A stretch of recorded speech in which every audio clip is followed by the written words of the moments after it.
Omaha's news leader, chronicling the stories and people making a difference in our community. This is KETV Newswatch 7's Chronicle. Well, it's October 1st, and after a 3-year pause, interest on student loan debt has officially started accruing again. Good morning, I'm Rob McCartney. Now, as these payments were put off due to relief from the COVID-19 pandemic, many are going to look at their statements today and feel overwhelmed.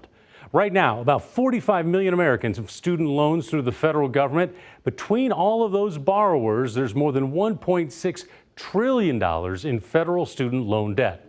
Earlier this year, the Supreme Court struck down President Biden's student loan debt cancellation plan.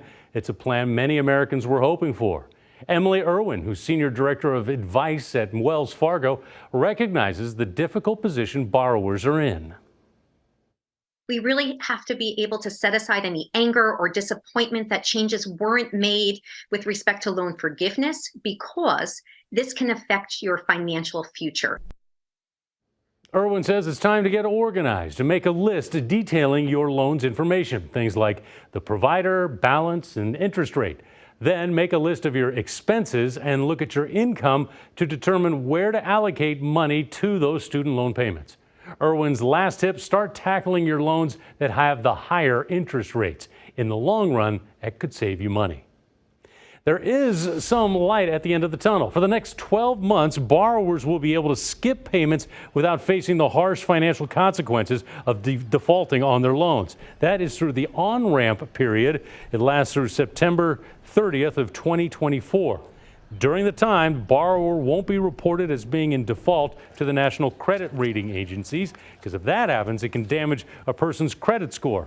However, borrowers aren't off the hook entirely. That interest will still accrue. Another option for borrowers: a repayment plan. One income-driven plan put in place by the Biden administration is called the SAVE Plan. Our chief national consumer correspondent, Jeff Rossen, breaks down this SAVE program, see who's eligible for it, and where you can apply.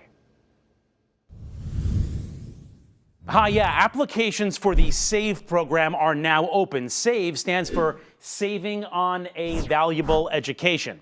And it's a new income-driven repayment plan that can lower your monthly student loan bill and reduce the amount you pay back over the lifetime of the loan. Not bad, right? It bases your monthly payments on your income and your family size. Some borrowers are actually going to qualify for $0 monthly payments. How? Repayment plans include an income floor. Basically, the government says you don't make enough right now to repay the loans. You need that money to pay your bills. So that income floor is now going up, so more people are going to qualify for this. Do you? Here's how it looks now. If you're making $32,000 to $800 a year or less, or $67,500 in a family of 4, you need that money to pay your bills according to the government. So the monthly student loan payment will be $0. Another key part of the plan: as long as you make your monthly payment, your loan balance won't grow due to unpaid interest. For example, if $50 in interest accumulates each month and you have a $30 payment, the remaining $20 will not be charged. One more benefit of the program: it'll also take you less time to pay off your student loan debt. Under the SAVE plan, if you have $12,000 or less, you could have your debt wiped away after 10 years of payments. It's pretty good. Phase 1 of the plan is starting now. The final phase goes into effect next summer. So how do you get into this? If you were under the old REPAY program, you're going to be automatically enrolled in this new plan. Otherwise, if you weren't and you want to learn more about this, go to studentaid.gov/IDR.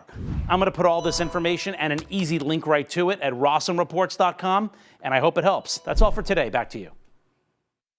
And as reminders about federal student loan repayment hit the news headlines, experts say criminals are targeting people facing monthly bills. Federal Trade Commission says scammers are calling, texting, and emailing borrowers, claiming that their student loan debt can be reduced or canceled for a fee. Okay, before you give out personal information, experts say do your research, carefully check your sources related to federal repayment plans. Tell you they can get forgiveness in a shorter amount of time than might be available, that your payments are going toward your student loans. They might claim to be part of the Department of Education. And you want to treat your FSA ID like your social security number. You want to keep that to yourself. You don't want to give that out. Yeah, good advice. FTC says if you do have questions about your loan payments, your best bet is to reach out directly to your servicer. If you don't know who your servicer is, you can find that information free on studentaid.gov. Okay, we have shared a lot of tips about how to manage your student loans, but you probably still have questions. In Nebraska, Inceptia is a nonprofit organization that's ready to help you.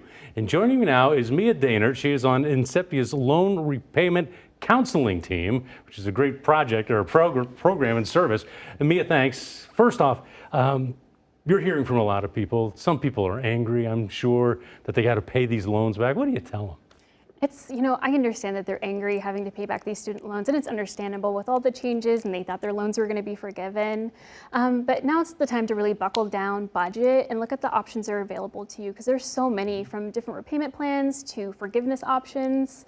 There's help for you. Are there some misconceptions that people have when it comes to, paying their student loan debt?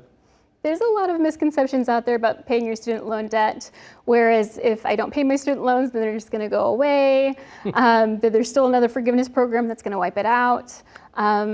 There's a lot of misconceptions out there, but what we're here to do is to help and guide them and to stop those misconceptions and help them get on the right track. So you talk about buckling down. Let's talk about some of the options out there. Do you have a favorite one that people should be doing, should be looking at? I have a few favorite ones, and one of them is if you work for a nonprofit or a 501c3, is to sign up for public service loan forgiveness and get on an income-driven repayment plan, right. And then your student loans will be forgiven after that period of time. So that's a great option if you're looking for forgiveness. Mm-hmm. There's also a teacher loan forgiveness, I believe, There too, right? is also teacher loan forgiveness, and you can combine some of those forgiveness programs, which I think a lot of people aren't aware of. So if forgiveness is the path that you want to take, there are options available to you. And since the Department of Education rolled out that SAVE program, right. I think now's the time if you want to enroll in public service loan forgiveness, it's a great time to do that. You mentioned the SAVE program, Mia. I mean, if there's a chance they would never have to pay anything, why not? Why wouldn't someone sign up for that, right? I mean, that's a good question. The SAVE program is going to allow more people qualify for this program. Mm-hmm. And one of the benefits of this program is it's not going to take that interest and add it to the back of the loan if your payment doesn't cover it. So I think you won't see your loan balance increase, and you get to see your loans forgiven at the end. Is that for everybody, or are there specific guidelines within it, right? There's still specific guidelines with all the income-driven repayment plans, so you still need to meet those qualifications, but majority of people will qualify for that, and more people will meet the requirements of a lower payment plan, which is why the program was set out.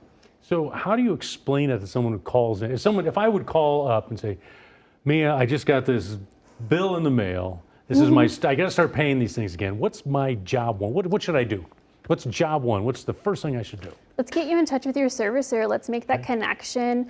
First thing you need to do is update your contact information. Let's look at your repayment plan. Is it affordable? We need to start putting that back into your budget. If your repayment plan's not affordable, there are several repayment plans available to you, not just the income driven. It's all set on what is your goal, your financial goal. If your plan is to pay it off within 10 years, you can stick to a standard or graduated repayment plan. Your payment's fixed, and then it's paid off within 10 years. Now, if that's not your plan and maybe you can't meet that payment plan that they have set for you, you can go towards forgiveness with that public service loan forgiveness or teacher loan forgiveness plan that we just talked about, or get onto an income-driven repayment plan that can lower that monthly payment for you and help you budget, and then meet that forgiveness in the end as well. Are people leaning one way or the other? Do more people seem to be going towards the SAVE and income-driven plans, or more people going to loan forgiveness? Honestly, it's a mix. A lot of people are still unaware of all of the repayment plans that are available to them and the options. I see a lot of people who set on one repayment plan, set it and forget it, and don't go back and evaluate their budget and know if they can pay off their student loan before that 20-25 year period, which is the term for an income-driven repayment plan. They could go ahead and have their loans paid off already. So the biggest advice that I have for you is look at your budget and identify your goals. Is it to pay off your student loan quicker, or can you not make that payment and you need to get on one of those income-driven repayment plans? I was trying to lessen the impact of this. Some people may be looking at loan consolidation, pros and cons of those. There are pros and cons of consolidating your student loans. Again, you need to look at your goals. If you have an older student loan, there's several benefits to consolidating your student loan. You get one servicer, potentially a lower monthly payment. If you get onto one of those income-driven repayment plans, if you have an older loan, you generally don't qualify for any of those new income-driven repayment plans, so your payments are generally higher. So consolidating would be a benefit to those people or those individuals. Now, one of the cons of consolidating is it could increase your loan balance, and that is a disadvantage for some people. So you want to reach out to your servicer and decide, is consolidating all of your student loans a benefit, or leaving out a few and consolidating some of them? Because that could, if you had the interest rate, obviously that would ding you pretty hard if your balance went Because away. they do a weighted average of your interest rate. Okay. Are there things that families can do before their kids go off to college that they can prevent them from being burdened by student loans? Absolutely. The Department of Education offers some tools and resources out there. One of them is a loan borrower simulator, where you can look at how much student loans that you're going to be taking out depending on the school that you're going to. And I think that's a great tool to know how much you're borrowing before you attend. And that'll allow you an option to decide, do you need to do a work-study program to help pay some of that additional monthly payment towards your student loans? Or, do you need to, take money from grandma and grandpa Right, or sure. bonuses from your job to assist you in your financial goals and dreams? It sounds like a great program. So, Mia, I appreciate you coming in today. Thanks very much. Yeah, absolutely. Thanks for having me. You bet. Well, for more information on Inceptia, you can head to the website. It's inceptia.org. There will also be a link on this story at KETV.com. All right, still ahead here on Chronicle, paying for student loans, just one piece of the equation. When we come back, we're looking at the changes to the FAFSA.